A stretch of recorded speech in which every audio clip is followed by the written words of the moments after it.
The Grade Cricketer is a Twitter stream. It's about playing cricket at the grade level. Boys! Get a few today, did you? To be honest with you, I hate grade cricket.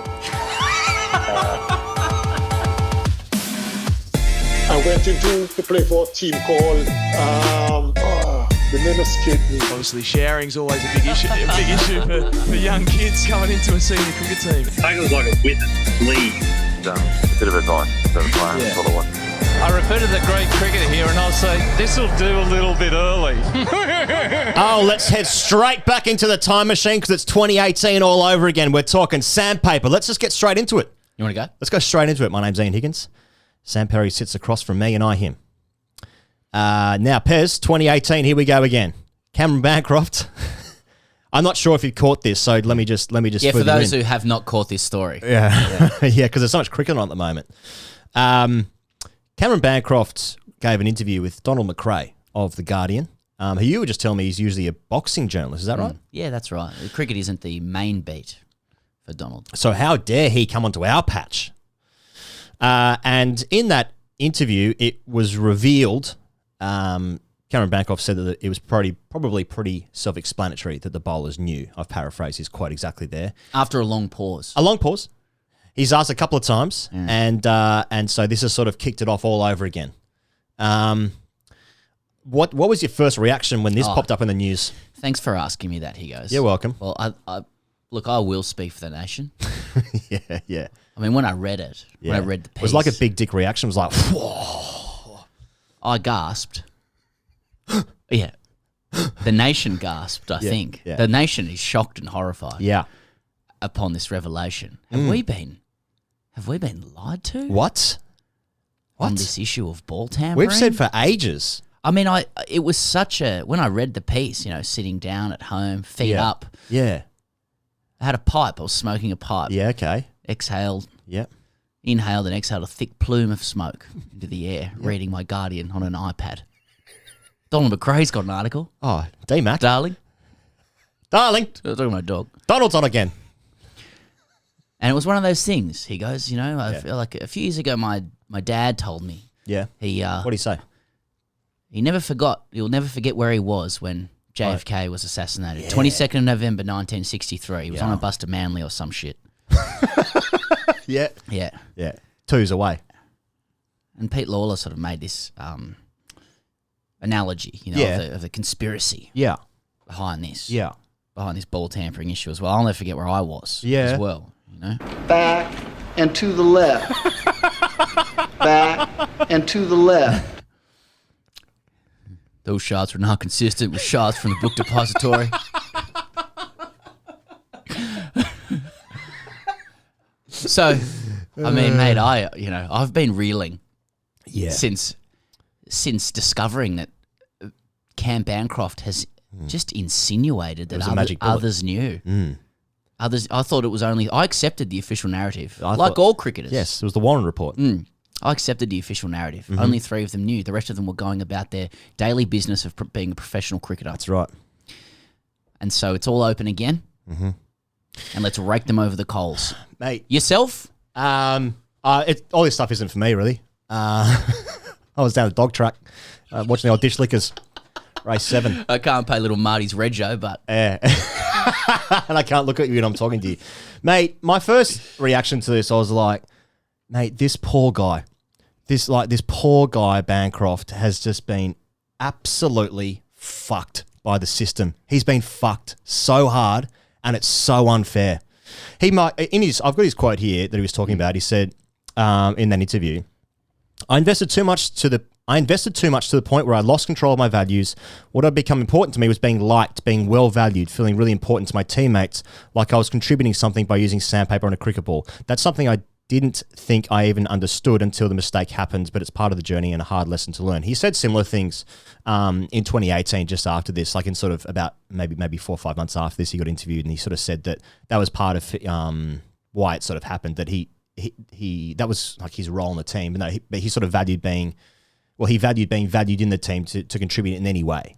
Yeah, you can imagine it. I mean, he's 100%. Everybody loved him in that side as well. He was like a lapdog. But when you get into the Australian cricket side, it's like, I will do whatever it takes to help our team win. Yeah. And that's the attitude that they try and breed. And it's by and large, it's an admirable quality in a professional sports team. It's like, what do I need to do to go and help us win a game? Yeah. Right? And he was happy to do that. That's right. And so in this interview, he's obviously messed up because, you know, he didn't want to give the answer that he gave. He's been tied in knots. Yes, a little bit, yeah, because he got asked twice and he was like, like the hesitation, you can read the hesitation in his voice. Well, he's given, and it's probably, no one can blame the interview for this, by the way, either. I mean, it's county cricket. He's away from Australia. He's doing an event, I think a promotional event. Okay. This guy gets him, and he spends the first 3/4 of the interview speaking about his values and honesty. Yeah, okay. And so then he's asked the question. And, you know, one important part of this, and perhaps we're part of this as well, is like, you noted earlier that Donald McRae is a boxing journo. Why is this the first time these guys have been asked? Why even would we be afraid to do that? It is a part of it. Why haven't the other cricket journalists got in on this just yet? And perhaps Bancroft wasn't expecting it, you know? Yeah. And so he's basically said, I'm going to be honest. And so he goes, okay, how many other people knew? He's like, well, you know, it's pretty self-explanatory. Well, he asked him 2 questions there. Yeah. He's tied himself in knots a So, little mate, bit. so now I just feel like he's been, you know, it's potential to be dragged over the coals again, you know, like there's now all the ex-players are talking about their reaction to this. Of course, everyone always knew, blah, blah, blah. That is a sort of a microcosm of this entire thing of like, of course everyone knew. This always happens. Every team was doing it. It's been happening for decades. And the reaction to it, or the punishment for it, was so disproportionate that people are now confused, like, oh no, we should be taking it really seriously. They got punished. Let's not talk about it. Let's not talk about how the Ian Roy investigation was conducted, who was asked what, you know, because it's like, because it doesn't really matter that much. But the punishment is one of the worst punishments ever given in the history of the game. But in that in itself has now stopped reverse swing everywhere in the world. No one reverse swings anymore. No one, anywhere. Because they're saying like, well, if I get done next, maybe I'll be out for a year. You know, what will that reaction mean for, what happened to the South African 3, if I can call them that, and I can. What happened to them might happen to me next, and I don't want to put myself in that position. So now no one is reverse swinging. Obviously, it swings in England, but there's Ashwin tweeted video of Wasim Akram bowling in like the 90s in a one-day game. It's like the 44th over. That thing's fucking going around corners. Hey, he was a good bowler though, to be fair. Just got his wrist behind the ball. My point being that like this has been going on for decades. Australia, what they did was unbelievably stupid. No one's ever said that it wasn't stupid. It was one of the dumbest things you could do. The punishment was outrageous. The cover-up around it sort of suggests like, it doesn't really matter. Like, we're just going to punish these guys and that'll all be done. I think it's going to be a really interesting little phase. Here's the textbook read on this, I reckon. Hit me. The Aussies used the Sandpaper incident, like CA, use a Sandpaper incident to draw a line under 40 years of ugliness, cheating, and hostility. For sure. That had always been cooking in one way or another. Right. And often boiling. And it's kind of understood that Smith, Warner and Bancroft's bans were part of that ritual bloodletting. We needed heads. We needed heads. We needed sacrificial lambs to atone for cultural issues that went back decades. Yeah.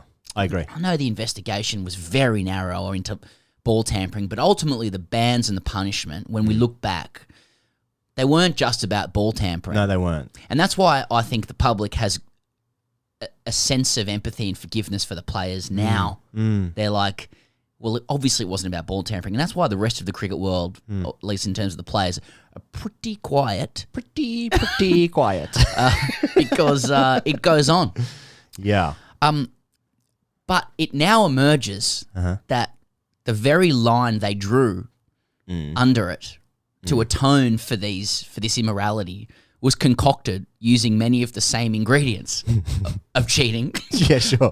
But just in a very kind of, I suppose, in a more sort of peripheral, narrow way. But as we know, we headbutt the line.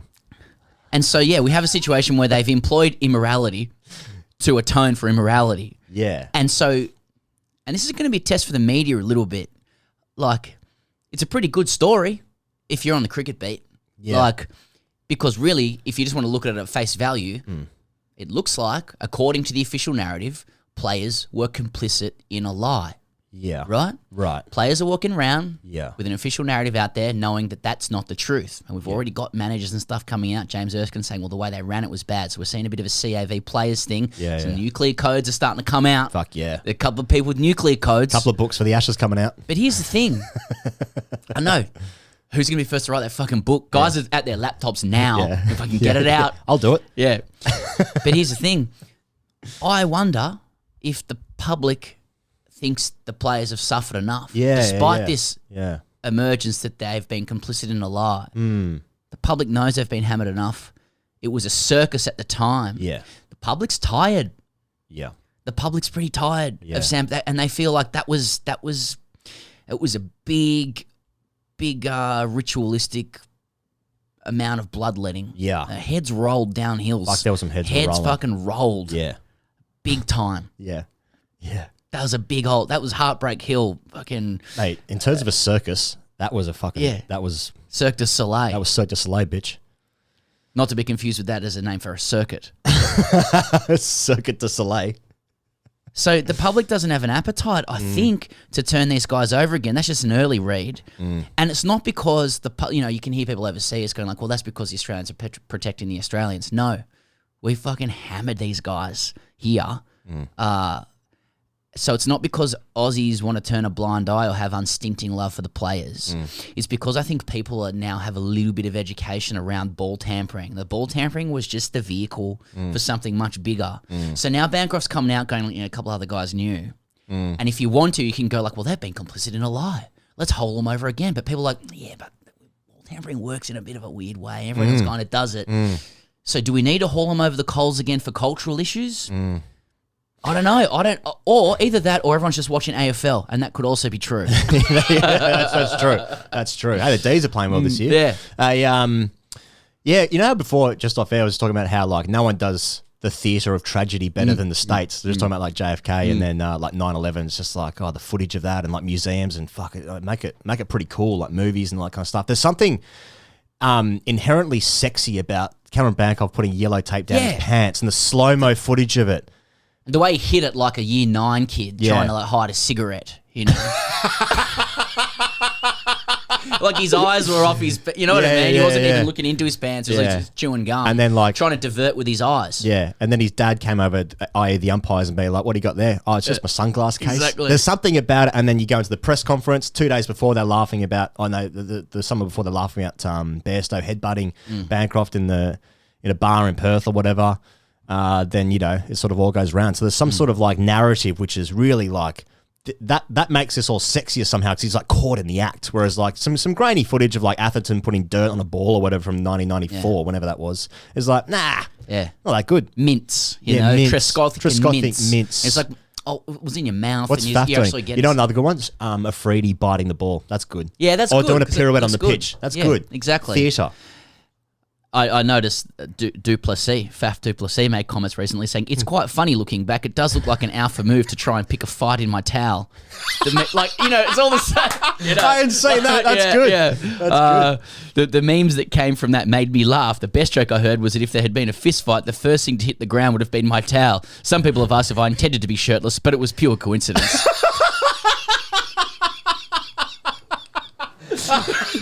Well, if you spend 14 hours a day shirtless, there's a good chance statistically. Like that's good. Yeah, so that's good. So obviously, mate, like there's only, where to from here? Because CA have come out and said like, well, if Cameron has more information to deliver, then we're very open. Yeah. Putting it back on Bancroft. Yeah. Leave Bancroft alone, I reckon, at this point. Can I? Yeah. So come back to that. I'm just like, he would have said those comments and like when he said them, he would have been. Yeah, mate. Which one is it? Is it this one? No. Oh. Depends what it is. Wrong, yeah. But yeah, like he would have said the comments like, oh no, that could kick off, and then like his phone would have been buzzing the last like 3-4 days, whatever, and he'd be like, oh, can I just fucking play for Durham and try and get back into the It Australian definitely team? wasn't a planned he interview to start the ball he rolling. messed- he messed up in the interview, Like, like, say, Steve Smith announcing he wants to be captain again. Yeah, yeah, that was less of an accident. He was caught by an interviewer. Yeah. But that's what a good interviewer does. Yeah. Oh, yeah. So there's no issue with that. Mate, you start to think, how do you... just one other thing as well is, like, what did they know? Like, the bowlers knew... Yeah. There's complexity around that as well, and I don't think anyone really has the appetite to go into X's and O's of it. But like, there are degrees of knew what. Like, they probably knew that they were doing illegal shit to the ball, right? Did they know they were doing it, to your point, in that dramatic a fashion or in that particular way? Because the anecdotal suggestion is that, like, they probably did have this system going on for quite a while, 4-0, and it got changed because they were onto them. And, perhaps it's like, well, fuck, mate, did you have to do it like that? So did they know that, Because your point, I mean, if they were ball tampering in a more conventional way, would the punishment have been as bad? Yeah. Because if it was like Warner, for instance, if he had a bit, you said this yesterday to me, just like if he had a bit of tape on his hand, then the cameras were onto him, then he was like, okay, let's move it on to someone else. And Bancroft's like, I'll do it, or whatever that situation was. We'll probably never know that granularity. But when we do, we'll buy that book. yeah. Or we can just write a book and it'll be fiction. Didn't OJ write a book called If I Did It? America. Yeah. So good. Blanket. Yeah. America. So good. Anyway, I suppose the point about Bancroft that I'm trying to make in a very long way over the last 20 minutes is that he strikes me, we met him once, twice. But we interviewed him once. We've interviewed him once in person, then once over the phone. Oh, yeah, that's right. Yeah. That's right. Yeah. And he just strikes me as like so many of these guys in the Australian team in that they're actually really nice, lovely people. And then once they're put into the environment of Australian cricket, I mean, this is why TGC exists. that's why Sandpaper was so good for us, because it was always going to happen in some way. You keep carrying on like that for decades, it's going to blow up a couple of times. And so he just seems to me like, he does the yoga and he's centered and all that kind of stuff. And during the 2019 Ashes, he was running like yoga meditations before like training sessions and that kind of stuff. He doesn't strike me as a kind of like alpha fuckwit that like it might be perceived. But that's like so many of these guys in this Australian team. It's like once you get into the system of cricket in Australia, it just seems like, oh, we've got to be really mean and got to play really hard cricket. It's like, why? You're playing a character. Like when I was in Greece in 2005. It's exactly Greece the same. musical. I was Vince Fontaine. I had to become a perv. And you were method acting for years. Yeah. Definitely. But it is like that in cricket, isn't it? Even when you walk through into the dressing room, not saying I pretend for a minute I know what it's like to be an Australian player, but we all actually imbue or like sort of divine how they like carry on and think, well, that's how you play cricket. And you walk through into the sheds and you go, I'm a certain character now because being ugly and hostile and unpleasant actually assists us in winning a game according to our national doctrine, which can't be questioned. No, exactly. So that's what he's saying here is like, well, that's just my value. That's my role in the team. And that's where I seek value. That's where I get my value of the team. It's like, it's ridiculous. So this guy's just been sort of caught up. Anyway, I feel bad for him. It's not about ball tampering, this thing. No, really, no, it's about Australian cricket not. culture. And the only way to solve it, he goes, really, I mean, what's that, this is crisis PR 101. Of course, really. Yeah. And this is what they should have done at the time. Yep. Everyone admits it. Just spread the risk. Same day? People will remember this ad. Yeah. We know you're out You know what I'm saying? Yeah. They've got Bancroft. They've got him. They've got him. That's Ian Roy. Flesh him out. I'm coming down. Hang on a sec. Oh, who's that? That's Cummins. Oh, there you go. Stark. There's Hanscom. Hazelwood. Sorry, don't worry, this isn't an ad for Kellogg's, but I'd like to see them all come out. Maybe Ryan Pearce can do the photo. Yeah. Hands up. Yep. Everyone's got their hands up. Now that's a team photo. Across the Australian and we're all wearing convict black and white kit. cricket diaspora. I think there's isn't there that other ad where like, someone's lost his wallet and he's like, yeah, I'm going to fight you. And then everyone says, I'm this guy, it's like a Jim Beam ad, I think. Yeah, something like that. Yeah. Why don't we get all of Australian cricket to come and put their hands up because we're all guilty. And it should be led by Steve Waugh and Ian Chappell. And it should be done at Bradman's grave. Oh, fuck yeah. You know what I'm saying? And we all put our hands up. We all put our hands up. An amnesty, if you will. And then we can get on. That's when the bloodletting will be done. Yeah. What was the original sin? Probably colonisation. Probably. So it's England's fault. Once we become a republic, we will be able to move past Sandpaper. So I that covered? I like Michael Clark's comments. Can we talk about that? Yeah. He has a radio show in Sydney, or is it national? Sydney. And he said, I can tell you now, if you went and grabbed a pen, just a pen, and put a little 1 somewhere on my cricket bat, on top of the handle, on the edge of the bat, on the toe of the bat, on the face, under the grip, anywhere, just a little number 1, I would have noticed. His point being that, like... players know their tools. Players know the tools, so like if the ball gets thrown back to the bowler, then they'd know that something was going on with the ball. Yeah. That was his point. Now I kind of want to play a little game of cat and mouse with Michael Clark's stick. I want to get his stick. And I want his stick. Yeah. And I want to put a 1 under the grip and see if he notices it, yeah. I don't think he will. Yeah. And also I want to make the 1 a bit like a 7. Why? You know those like things on Facebook where it's like 3 bananas times like 1 policeman, and then the last one's like, you know, half of 1 banana, and like the policeman's like wearing a cap. That's right. Yeah, it's the same as that, mate. If you do this, that means you're a narcissist. That's the answer. Yeah, David Saker also, he was the bowling coach at the time. He said that the finger pointing is going to go on and on. That's helpful. Bowling coach. Okay. Yeah. It's going to go on and on. Cool. All good.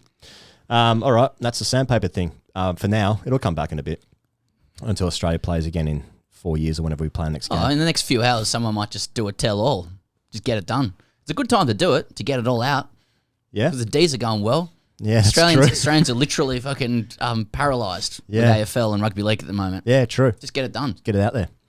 Now, the captaincy. It's quite funny if you're talking about captaincy. Yeah, exactly. Yeah. The captaincy of Steve in Smith. an unrelated point. Yeah. I forget why he lost the job in the first place, but Tim Payne was at an event and he was giving an interview and he said he was asked, should he get the opportunity to play again? To captain again. Tracy Holmes said, should he get the opportunity to captain again? And he said, yeah, I think so. The time that I played under Steve, tactically, he's as good as you get. I would support him getting that job again if that's what they see fit. Yeah.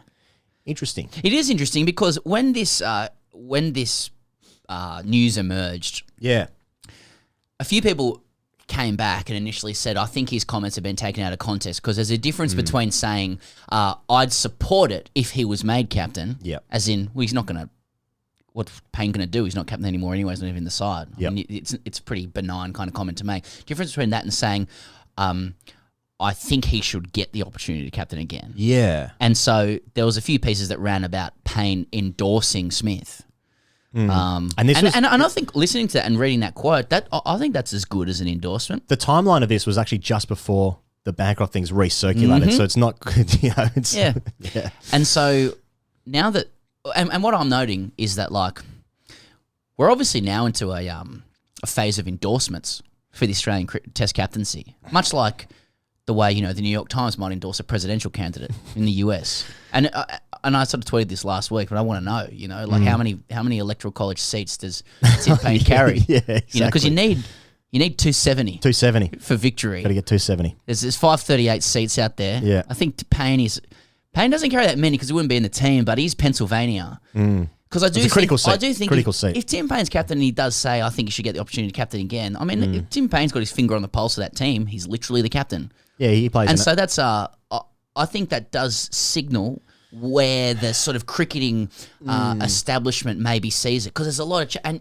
let's compare the candidates. Okay, and we won't give our endorsement yet. We might say which way the tea leaves are blowing and who'll give us an interview. But do we have to donate to this campaign? Maybe. We're holding functions. We're going to buy the Australian captain. Yeah, well, take him into a room and show him what happens at JFK. Yeah. Back and to the left. If he doesn't do what we say. Back and to the left. And Smith is red state for me. Yeah. And Cummins is blue state. Let's just do it in that binary way. Like Cummins reads Dark Emu. He's on a progressive ticket. Cummins, Dark Emu. He's pushing climate change. Initiatives, you know, foreign aid into India, that kind of stuff. Smith, you know, angel investment, Vodafone ads, big tech, big telco, big business. And also, you know, he actually, with Warner and Bancroft, he said, I didn't want to know. Like, I don't want to know what you're doing, which is basically small government, isn't it? It's like government wants to get out of your pocket, out of your life. It also reminds me of like the military policy in like the 90s, don't ask, don't tell. And here's the thing. I think Australian cricket's inherently conservative. There was a bit, it was reported that the cricket cognoscenti clapped, gleefully upon Payne saying what he said at the Great Chapel dinner. So I got two things with this, Pez. First of all, can Australia just play some fucking games? Because I'm already so fucking bored of this. Yeah. Like, also, second thing, like, do you reckon Payne's like, hey guys, I'm still captain, by the way. Yeah. It must be weird for him. I don't care. Yeah. At the moment, But I don't care. Like, if I had to choose, and I don't, but I will. Cummins would be my guy. He's so obviously the best leader in that team in every capacity, in the sense of, well, I don't know what he's like tactically. They played some one-day games for New South Wales or whatever. Smith's a probably fine captain on the field strategically or something, but it's off the field stuff. Even Cummins like donating 50K during the India COVID crisis, and he obviously donated money originally to a troublesome. It was the PM Cares that's right. Foundation, which had many said lacked transparency and may have been filtered through to Modi's campaign. That's right. And then allegedly. And then he removed that and he put it through UNICEF, right? So like even the nice gesture, made a mistake, withdrew, did it, like he's just got his finger on the pulse. It's just so obvious. Cowan made this point last week in an interview. He was like, what are we doing here, guys? This is obviously the best captain of the team. Yeah, but he bowls, mate. Well, exactly. He's a bowler. And that seems like that's the only issue. It's the only issue. I mean, mate, as I said, I don't care. Tim Payne's the captain. He's going to play in the Ashes. This is a later issue, and I think this is really only coming about because Australia ain't playing. It's a bit of a I think it is a little bit of a summit on what's Australian cricket about, though. I mean, I think in like the higher circles, Smith will be the favourite because Australian cricket likes what they know. Yeah, that's true. I think doing something new or departing from convention is tough for Australian cricket and Australia, generally speaking. I think I think Smith will have a lot of supporters, and I think a lot of people will say, we need our the best bat to captain. It's a bit of a redemption story for him. Yeah. Cummins is going to be untrustworthy with injury. Yeah. And I don't think. And here's the thing about Steve Smith as captain. Like, if Steve Smith becomes captain, like, I'd say good luck to him. I'll be happy for him as a person. Yep. And I think he'll probably do a fine job. Yep. He'll do a fine job. I think it might be a missed opportunity for Cummins and the direction of Australian cricket. That's the point. I think that's the point. I think he's a better... And I think it will be an example of not learning from mistakes. It is insanity. Repeat the same thing twice. We've learned a bit about Steve Smith. Yeah. But I support him 100%, and he'll probably do a fine job as captain. I think I said this last year, but I feel like if, sort of going back to the punishment thing again, especially with Bancroft, it's like if Steve Smith didn't get it, it's going to be like he's being punished again, because it's like it's almost his inheritance to get it back, and it's like, I don't think it'd be harsh for him to be punished again because he's been through enough. Like what happened with him being followed in New York and fucking front page, him having a beer by himself, that kind of bullshit, being escorted out by like 70 police officers in South Africa. It was a fucking disgrace. It was so poorly handled that. And I felt so bad for him. And then, then obviously gets memed by crying. But what could Cummins be? What about the opportunity for Australian cricket? But that's my point. And I agree with you. If Smith got it back, it'd be fine. But the missed opportunity, I still think they'd be carry on. I'd be happy for Smith. I think I would be as well. And I think, but there'd still be carry on. I can still see carry on. Under Cummins, I see less carry on. And that's a great opportunity to it's almost fork in the road stuff, isn't it? You can diverge down this path of let's try this for a bit. But what if Cummins gets injured? I know. Let Smith be captain. Yeah. I mean, it just change the model. Oh, but Cummins will be blowing hard after bowling 4 or 5 overs and he can't tactically be there. All right, get someone else to do it. I know that might be easier said than done, but like we're very rigid here in Australia around the way captaincy can actually happen. I mean, these guys are all like their footy, their AFL. They have co-captains everywhere. That's right, Leadership just do it. Hey, D's are playing well. Hey, Pez, England are set to announce their squad for the New Zealand series. Now we spoke to Barney Ronay. Yes. In a moment's time, who covers this more in depth than we ever possibly could. But this series it's going to be a bit of a shame, isn't it? Because it's potentially a great series, and England are set to play a second string side. I suppose the main concern, as I said, we spoke to Barney, who you'll hear from in a moment's time. But I reckon the more troublesome thing of this is that Jofra is injured and he's out of that New Zealand series. He's got this elbow issue. He's going to have elbow surgery. Man, I worry about that. I worry about Jofra. Like he's missed heaps of games, and this elbow injury is like real troublesome. And I want him to play out here. Do you want him to play out here? Mate, could probably struggle to name a player I want to see out here more. Yeah. In world cricket. You know, like in the 90s, 2000s, when there was that era when like the West Indies would come out and you're like, you'd go to a game and you're like, I want to watch Brian Lara bat. Yeah. Sachin, whatever. Graham Smith, less so. Yes. With respect. Big back. But like, in terms of a bowler to come out here, who was the last bowler he was like, fuck, I want to go see him bowl? The first person in my head is Alan Donald. Yeah. That was a long time ago. Yeah. Bit of white lightning. White lightning, yeah. Is Is that something? Yeah. Is that something? As I say it, I'm thinking, necessary? Yeah. Alan Donald, but I mean, that was a while ago. Why was that first person in my head? Because you started watching cricket in 94. Yeah. I don't think there's anyone from England I've ever wanted to watch bowl. I don't think there's anyone from India I've ever like really wanted to watch bowl. Devin Malcolm had some raps on him. Yeah, they loved him, but I think still at the time they were beater England. Yeah. And so Even what are like- the teams out there? South Africa, Yeah, Pakistan. Spain, I don't think I ever Pakistan. wanted to go and see Wasim or Waqar kind of thing. It's funny because even like They were Morley, just Aussie bowlers, even mate. Morley, I was like, I was like, no. I think when 'Cause they Warner's in struggle your out here. side, you're like, well, Warner's the guy I want to see. Yeah. How about Warren? Yeah. And Mark Waugh bowling in sunglasses. Bit of that. They're the two. They're the two. Shane Warne and Mark Waugh. Third maybe was in Makram. I feel like, and we're going to talk to Barney in a second, but I feel like one of the reasons Jofra's so important, apart from just being amazing King. as a player, Yeah. is And he gave you a birthday message last year. He's a character. Like he's so magnetic as a player, Yeah, and we're afraid. We will be afraid of him because of raw pace. What he did at the Oval to Steve at Lords to Steve Smith. Yeah. Marnus coming in after, just Yeah. badging that shit. Yeah. He's someone who can go through Australia. And yeah. I think England need that kind of magnetic character that they've got it in Stokes a little bit. He'll be interesting to watch out here because he missed it last time. Yeah. He smashed somebody. And Yeah. so those two guys, if those two guys are there, awesome. Yeah, I agree. All right, well, let's get Barney on the phone. Who uses phone anymore? It's 2021. He's on a Zoom. Here he is, Barney Ronay. Okay, we've got the chief sports writer at The Guardian with us now, taking a step up from last week where Ali Martin's the chief cricket correspondent and he called us YouTube people, and we knew what he was saying there when he was saying that. Did he say that? Yeah, he did. So, Okay. so we thought we'd get Barney Ronay onto the show. Barney, welcome back to The Grade Cricketer. Hi, thanks for having me. Barney, the question that's no doubt hot on the lips of all English cricket followers at the moment, it's not the FA Cup. It's Cameron Bancroft's comments overnight and their receipt in the UK. I was hoping you could speak for all English cricket followers here. Would I be right in thinking that that what he said is simply a hit of pure morphine for the body politic, convinced of Australia's inherent villainy, and this will now be another story of how bad we really are? I don't know if there's really anywhere to really go on. I'm not sure there's any room for movement on that. I mean, there may be a kind of confirmation aspect, but I'm not sure it's going to increase or further kind of demonize David Warner in any way. I mean, I think probably we see that whole incident differently over here.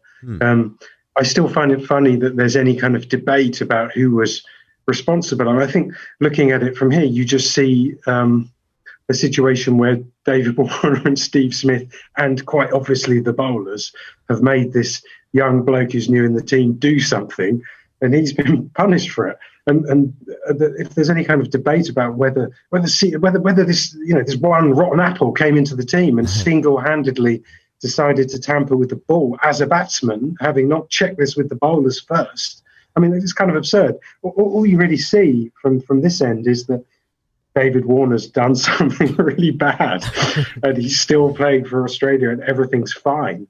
Whereas the other guy is forced to kind of drop tiny hints in interviews that maybe it wasn't him. I mean, he didn't actually say anything, did he? He kind of just said, well, what do you think? and I think if it wasn't for the fact that he wants to play for Australia again, I think we'd probably be getting the full story. But he didn't really say much, but what he said was kind of significant. He said it all. Yeah, Barney, let's talk about this England-New Zealand Test series, which is coming up. Now, there's a bit of talk about who is going to play. England might play a second string side, if that's even fair, which it isn't. But you've just taken shots at Australia, so let's give it back. Yeah. I'm reading that Ollie Robinson, James Bracey might make debuts. Would that be fair to say?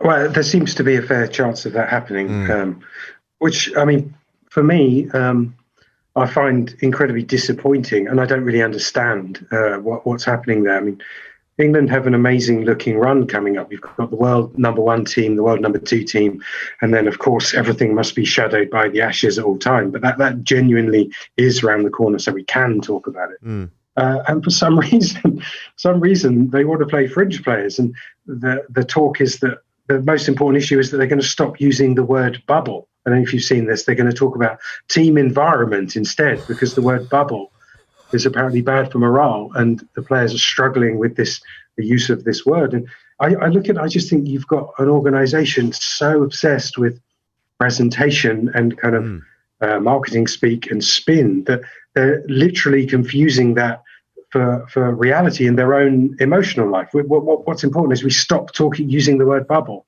And by the way, let's play some fringe players when we've got this fantastic test summer coming up. I find it, pretty disappointing. The sort of passing of the potential new players aside, I mean, do you support England's project here to confect what seems to be their aim to create the deepest pool of test players we've ever seen without any of them actually playing too often? Yeah, it's kind of weird, and it's coincided with getting rid of Ed Smith and basically say we don't need that guy. We already have millions of players who we can look at, and we just need to say maybe you guys over there, it's time you had a game. I'm disappointed to see Ed Smith go. It's very confusing what he was actually doing. I never quite understood it. It seemed to be a mix of kind of data and modern stuff, and also feelings. Like, I wasn't sure what it was. Is it feelings or data? It was very strange. He was supposedly modern, but he also looked, like the 4th Earl of Sandwich. And there was this kind of the photos of him with England players, it almost looked like cropped. It's like the ghost of James Joyce is standing next to Joe Root, making him feel uncomfortable. But this is modern. We're doing something modern here with data. I never understood it, but I quite liked it. And it seemed weird and interesting, but they've got rid of that. It's like Ashley Cole's photo when he went to Roma. He's just about 3 feet to the side of the team photo. So Barney is treating New Zealand as a pre-season trial. Does that send a more insulting message to New Zealand, who are in the World Test Championship final and the world number 1 team, or the World Test Championship itself, as England are evidently disputing the premise that New Zealand are even worth their best effort? Yeah, it's insulting to the format. It's insulting to New Zealand. It's kind of insulting to all the people who watch as well. It's probably insulting to the players a bit, in that we're going to just play a second team rather than getting you into the first team because we think you're good. I don't understand it at all. And it's frustrating because just if you sort of squint a bit, England actually have quite a clear, distinct team there. It's been a weird time. Under Ed Smith, I don't really know who England's number 3 is. I don't know who the wicketkeeper is. And these are really just, you need to know who these people are. At any given moment, I need to know who England's openers are. And I don't know who that is. There are various disgruntled people who seem to be the wicketkeeper.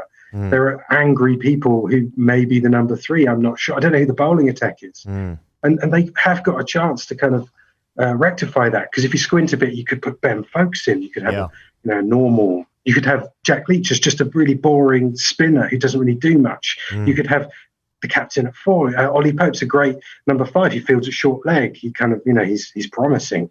Ben Stokes, classic number 6. You could have this quite fixed team that makes sense. But instead it's weirdness, feelings, data, and fringe players. It sounds like you're pining for just a sort of safety. You're just looking for safety in something you recognise in the side.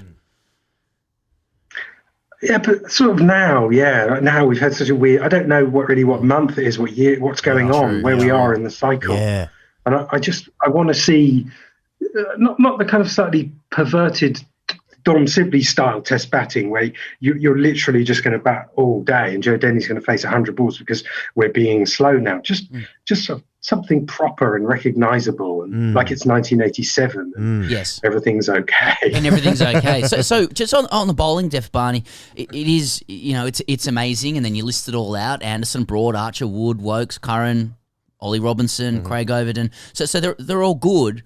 but each of them seems to possess like one weakness that prevents them from playing every game. I don't know if that's a self-fulfilling prophecy. So then, therefore, you have to change. So Wood is like a horse for a certain course. Ollie Robinson's the same. Archer's injury plagued, and we need to manage and use him. Anderson and Broad are too old to play together all the time. Is the idea that we get used to just different combinations every Test match, regardless of form? Is that what we're looking at? That seems to be the case. I mean, I think it's massive overthinking. Everyone is fragile.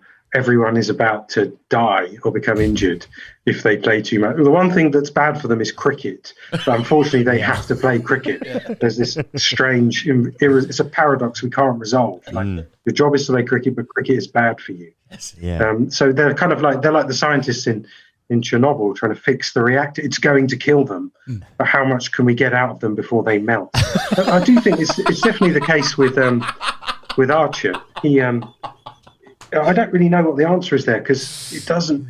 I know he was really badly managed on the New Zealand tour and bowled too many overs, but he does seem to pick up this elbow injury again and again, and he's so good, and you don't want him. There is some part of me that wants him to just say, I'm just going to play the white ball stuff because he's so good at it. And I feel they're going to kill him. Although surely we can get one tour of Australia. Surely. I mean, everyone wants to see that. 100%. It's also enjoyable when they just put out some PR stuff of him bowling to second 11 players. Yeah, that's right. Who can't see it. Who can't see it. Yeah. This is way too good for me. Barney, I want to ask you, I mean, like, it is interesting when you map out this huge 12 months for England cricket where they're playing 85 tests, there's white ball stuff, the IPL players, blah, blah, blah.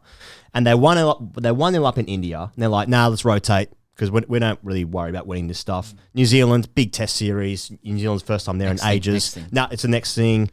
The Ashes around the corner. We've got injuries. Like, what are England actually trying to achieve this 12 months? What are you guys trying to do? Yeah, I mean, that's a good question. I mean, I don't know. Maybe there's not enough jeopardy. I think maybe people don't feel that they can be fired. And maybe that will change with Chris Silverwood suddenly being the chief selector.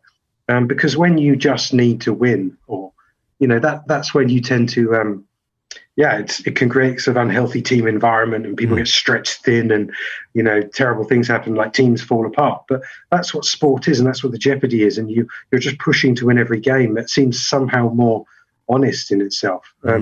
I don't really know. Obviously, things have been geared towards going to Australia. But I don't feel that they're anywhere closer to understanding what the team or the approach should be for that by sort of faffing around in all these other games, picking fringe players. But they don't have that many games to go. I mean, they're going to have to hurry up and decide what's going on here. Just finally, from me, Barney, I don't know if it's on a positive note or not, but if we look at Ollie Robinson, Craig Overton, James Bracey, and Ben Foakes, who would potentially be playing his first test in England, do any of those gird your loins? And if so, why? Or how? I mean, not really. There's a big sort of fashion in this. People get really talked up. You get really talked up until it doesn't really work out, or you're just okay, and then you get massively talked down. At the moment, people seem to be going on about Craig Overton like he's being really rebuilt into this. My God, Craig Overton's back. You know what Craig is like a decent kind of big guy who runs in and hits the wicket. Decent number 9, but he's now being taught. He's put on a yard of pace. He must go to Australia. Well, I mean, there's a cyclical thing. They'll all be okay. No one is as good as James Anderson. Broad will play. It's the same stuff, but we have to go through this for some reason. Well, thank you for that synopsis, that summary, Barney. That was enlightening and inspiring. I'm sorry not to sound more positive. I should have said more positive things. No, you shouldn't. No, they're great. They're a great crop of young players. There's a flowering going on, a generational thing. And if we can just manage the team environment, not bubble, there's a new dawn. A brave new dawn is breaking. And Ben Foakes is very good looking. He is a handsome man. Now, Pez, last week we had a wonderful remix sent in by one of our patrons, actually, Ben Rouse, who did the Lizzo remix. That was Not You or I. contributing that. So should have shout out Ben. And that is going to be on our Patreon as well. In fact, it already is on our Patreon. The actual track itself that Ben put together, that's on our Patreon, patreon.com/greatcricketer. We had another one that you drew my attention to this morning, which has been retweeted on our Twitter account, from Tom Gain, who said, cricket was rained off, so I made this instead of doing anything actually useful. I'm going to play that in a moment's time, just before we speak to James Vince. But of course, none of this would be doable. You could do it, but it'd be like, why? Without Budgie Smuggler. Indeed. And those who have caught Barney Ronay on Zoom will have seen he was wearing a t-shirt and a little vest over the top of that. Little vest. But it just strikes me that the sun might be starting to come out in the UK. Yeah. I mean, I hear negative things about this particular season in the UK. It might be cold, it might be rainy at this point. Because we just went through La Nina this year. Right. Where it rains more. Right. That does not augur well for the UK, unless they'd already gone through it. And we do know that fashion hits the UK before Australia, many years before. And if the weather's anything like that, then they've already had La Nina. I had this thought the other day, actually, in regards to fashion, that, like, when I did a big, like, Euro trip maybe less than 10 years ago. And when you go over there, you go like, oh, I'm going to go to like Paris and like do some, like go to some like sort of boutique shops and like, you know, get some fucking Paris kit, right? Get some fucking Paris kit. And then you go there and it's like, it's like, oh no, it's like H&M's just everywhere. It's like there are no boutique stores anymore. Yeah. It's all just... Oh, there are. You probably just don't know where they are. Which arrondissement were you in? You must have been sort of home around 8 to 12. Yeah. Shut the fuck up, man. Yeah. With Budgie Smuggler, if you do have the chance to get your kit out a little bit. Some fucking Paris kit in you. You can get custom bucket hats, custom smugglers, and what the great people at Budgie Smuggler, an Australian-owned, Australian-made company, are going to offer. If you're sent by a TGC, you're going to get free design on those custom bucket hats. That normally costs you about 50 quid, $100. Yeah. You're saving. It's an immediate saving. Yeah. If you use the code CHAMP You're at actually checkout. making So money. custom bucket hat, custom smugglers and smugglets. Use the code CHAMP at checkout. That's what the great people at Budgie are going to do. So that might save you the trip to H&M in Paris if you're there. Which you won't be. As our platform suggests, at least 2 or 3 of you are. At least. This is targeted advertising. Yeah, exactly. Linny from Budgie said, listen, can we just really drill in on the Parisian listeners? Yeah, that's what he said. That's what he said. In the 8th to 12th arrondissement. It's... Now, people who have listened to us for a while, years in fact, would know that Budgie Smuggler have been such a big supporter of ours. The most important thing in that capacity is that they're fucking great people and they're doing really well. And they're supporting us. And so we're trying to help their audience as well. And also you guys out there, save a bit of cash. Some of the great swimwear, some of the great apparel, you can put your own design on it, whatever that design might be. Whatever. You know? It could be JFK, back into the left. Now, back into that the would left. be a little bit on the nose, I would have little thought. bit. Tragedy plus time. Still having someone actually being shot live on a hat. I'm not sure. Zapruder film stuff. Yeah. Yeah. I wouldn't go for that. Wasn't Bill Hicks saying that the only way that Lee Harvey Oswald could have got him out of the book depository there is if he was hanging by a rope with his shoes, by his shoes to get the angle, but they don't let you. They can let you go up there, but they don't let you actually see out there.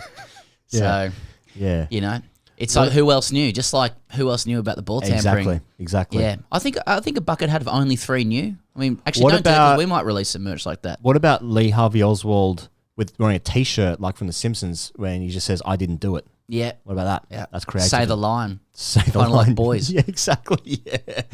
Where is it? Where is it, Pez? budgiesmuggler.com.au. Theo Durden writes in, #AskTGC. Dear Higgy Pop and Pesky father issues. Pesky father issues? It's like pesky? He's got pesky father issues. That guy. God, they're a bit pesky, those father issues. I certainly find my father issues pesky. Exactly. That's who finds them. Theo says, boys, I have a dilemma.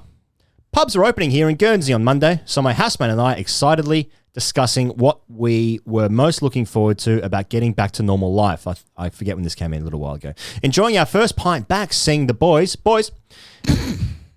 And then we remembered that we would be able to play pool again.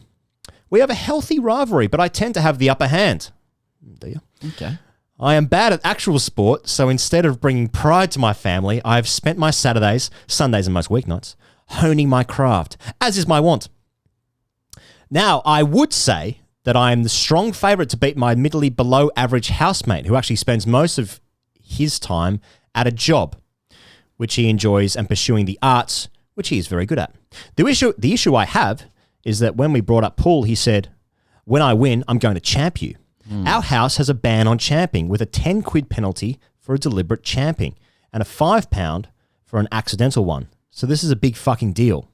I need to dissect that.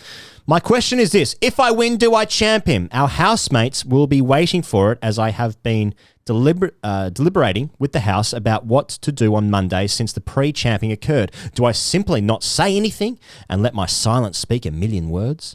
If I do this, will my housemate have effectively champed himself? How silly is Butler's voice? Cheers. Fucking Ronnie O'Sullivan here. Has Butler got a weird voice? Don't know. The only thing I think about that is like, I think I said this to you in the past. I remember when Beckham was like in his peak, like peak hot Beckham. The brand Beckham. What now? Yeah. It's a real fucking sweet treat Yeah, right now. true. It depends what you like. But True. like Beckham when he was still playing, okay, like maybe Madrid days. Yeah, he was playing for Madrid at the time. And then people were being like, yeah, his voice though. How fucking hot do you have to be before you have no flaws? Like David Beckham, and people are like, don't like his voice.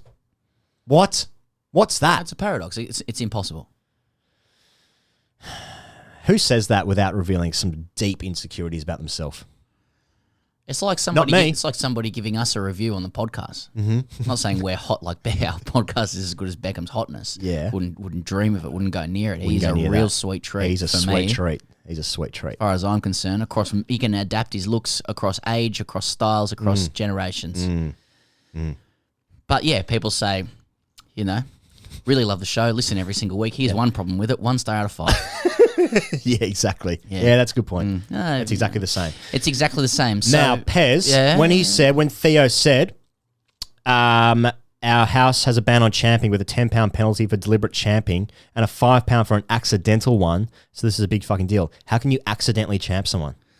This is what I want to know. I mean, what preceded this fine? You know, because when you have to create laws and regulations to I guess condition behaviour, it means something's gone wrong. Something has gone wrong. How bad could something be to be forced to institute fines? There must have been another housemate living there previously, and they champed him out of the house. That can happen. That actually can happen.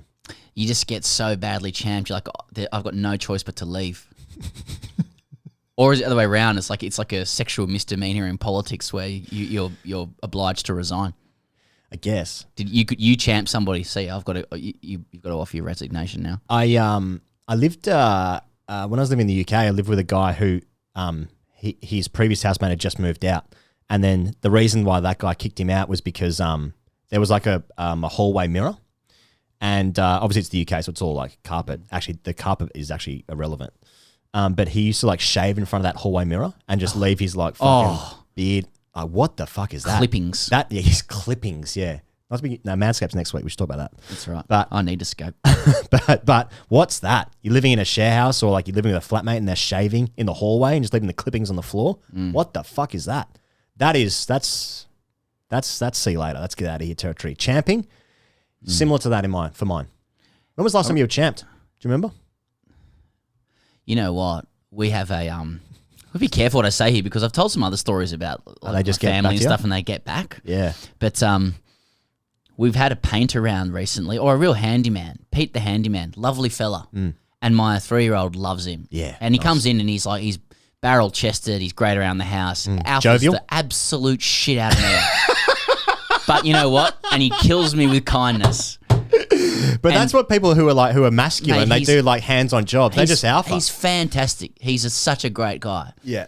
What do you do? And he fixes stuff, and he fucking kills me. But yeah. And yeah, my son loves him. Pete the handyman's going over. Yeah. It's great. It's really great. Yeah. But he often when he's a happy-go-lucky guy, Right. very good at his job. Yeah. And then his son-in-law does stuff as well. It's great. Nice.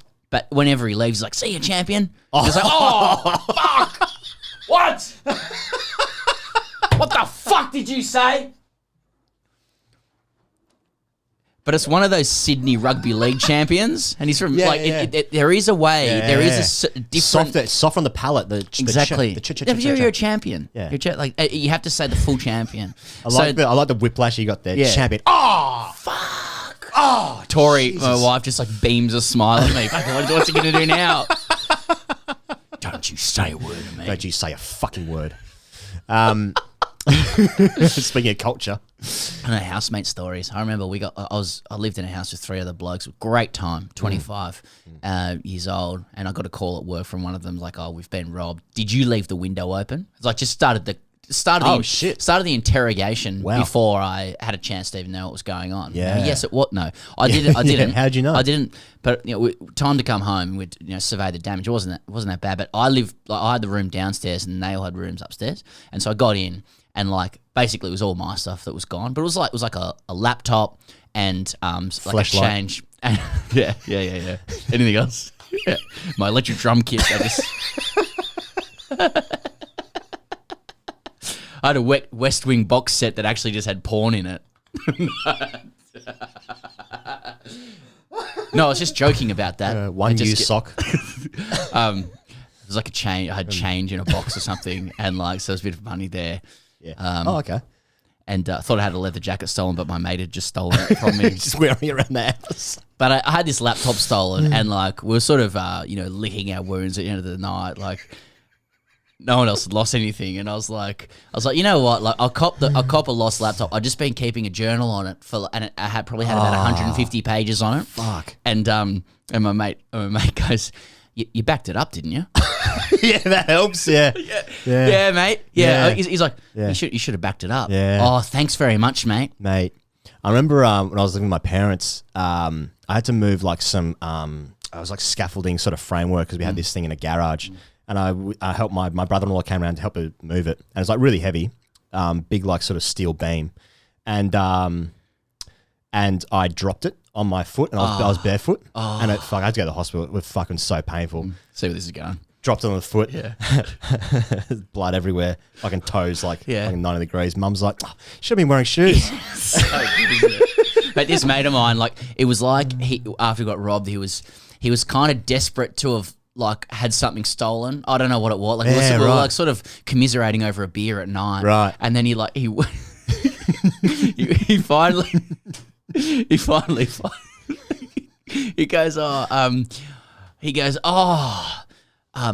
they've stolen my Batman game that was in that I was playing on PlayStation. Walks in holding, he's like, it was inside the FIFA case. And he goes, big pause, he goes, lucky I finished it last night. And then the final one was, I'm like, oh, I think I've lost about, he just does it again. I'm like, I think I've lost about $1,000 worth of stuff, which at 25, it's not a small amount, Yeah, didn't miss. And he goes, you've got home and contents insurance, don't you? I'm like, no, mate. I'm 25. I'm like, mate, do you? He's like, no, but it'd be good to get it. I love you, Muzzer, if you're listening. I don't have a fucking dental. I've got home and contents insurance, Yeah, anyway. Hope that helps. Yeah, does that help? All right. So on my phone here. Max Bloom. Max Do you want me to read it? If it's... I got it. It starts in capitals. Please analyse my dream. Dear #AskTGC, you tend to bring up how cricket can impact all of our subconscious and ingrain itself in the deepest and darkest corners of our minds. I recently had a dream about said sport, for which I can only seek explanation from 2 strangers on the internet. The dream was as follows. No formal commencement. I was in a house. I do not know where or whose house it was, just that it wasn't mine. There were various people from different social groups, some of whom were my mates and some I have no idea, but the one who stands out and who I was with is my best mate's stunner of an ex-girlfriend. What is also important is that I think we must have been owners of different IPL teams. And for some reason we were bidding on players, despite not being at the auction itself, but rather at this party. I don't remember too much about what we were talking about, but we were on a couch getting quite close. Then, for some reason, Sydney Sixers legend Dan Christian was up for auction, and the minimum bid you could place on a player was $50 million. Jesus Christ. However, she could only afford a measly and very specific $31 million. My first thought is, how old is this guy? Anyway, for my unspecified team, I bid $50 million for Dan. brackets, we were clearly on a first-name basis, before she could place her measly $31 million bid.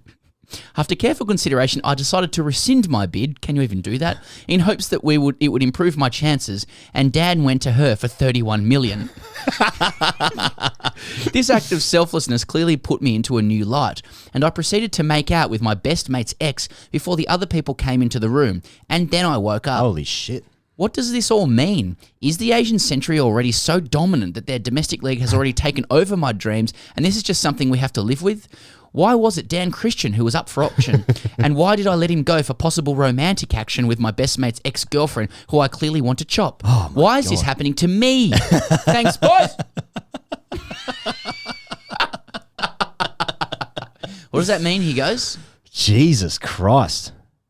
I just want to make sure that Max said, don't keep this anonymous. It doesn't say that. It doesn't say that. So I hope his mate doesn't fucking listen to this. Oh, well, he might have a few mates with good-looking girlfriends, so it narrows it down. Good point. Good point. Now, what I want to dissect here is, Pez, is that they're at an auction, and he's gone first. He goes 50 million, and she goes 31. Wow. It's a very autistic read. Of all the things that have gone on, it's like, well, they actually got the chronology of the auction bidding wrong. Does that have a meaning, do you think? I don't know. Now, this would obviously come on the back of, I presume, actually, I don't know when this was sent in. This might have come on the back of, they said Sydney Sixers legends. This is before RCB got involved in TGC shit. Yeah, where we were betrayed. Look, Christo is worth $50 million in my opinion. Depends what for. I suppose he's picked up for $31 million to get a kiss from his mate's ex-girlfriend. So a kiss. Pretty wet. They were making out. They were making out. They were kissing. There wasn't even any heavy petting. It's a phrase I don't really understand. That's how my dad introduced a conversation about sex with me. Okay. When I was younger. Yeah. It was more, don't have sex because of diseases, but you can do heavy petting. Hi, Dad. Dad doesn't know how to work podcasts. Because of diseases. Yeah, because of diseases. Well, only one of us has got kids. Yep. All right. Well, do you want to break that down? Or? Well, it's not adultery per se, but he's dreaming about cheating in a way on his mate. Mate's ex. Yeah, it is. Yeah. Mate's ex-girlfriend.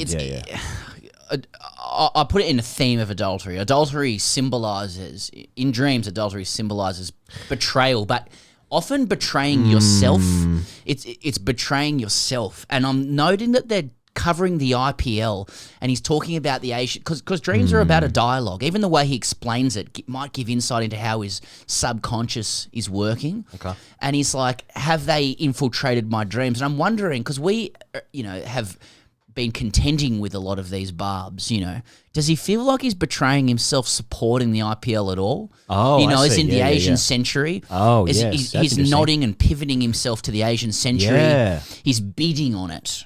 And he's prepared to put in the maximum bid. Well, it's the minimum for Dan Christian, but he wants to outbid. Yeah. So I'm wondering if he feels like he's betraying himself and his mates by even following the IPL. That's interesting. Yes, it's playing out through wanting to chop his mate's ex-girlfriend, which evidently he just actually wants to do. Yeah.